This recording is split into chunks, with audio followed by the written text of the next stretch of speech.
Isang retired judge ang patay matapos napasukin ang kanilang bahay sa Tacloban City. Kaugnay niyan, kuha po tayo ng buong detalye sa pag-uulat ng Bombo Radio Tacloban. Naliligo na sa kanyang sariling dugo ang isang retired judge nang matagpuan ng mga otoridad sa Marasbaras, Tacloban City. Ayon kay Tacloban City Police Office Information Officer Police Lieutenant Colonel Alan Camasin, base sa salaysay ng katulong na siya ring humingi ng tulong sa mga pulis, ay magtatakip silim habang siya ay nagluluto nang napansin niyang may ibang tao na lumabas sa kwarto ng kanyang amo. Dagdag pa nito, unang beses pa lang niya nakita ang suspect kung kaya dali-dali niyang pinuntahan ang kwarto ng kanyang amo upang kumpirmahin kung kaibigan niya ang nasabing suspect. Dito nalaman niyang hindi magkakilala ang dalawa at bigla na lamang siya nitong tinutukan ng patalim.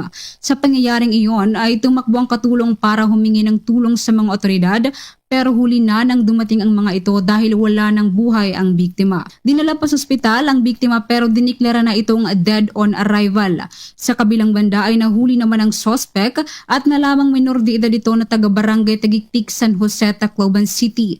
Napag-alaman din ng mga otoridad na lasing ang suspect at nasa ilalim ng ipinagbabawal na gamot nang mangyari ang krimen.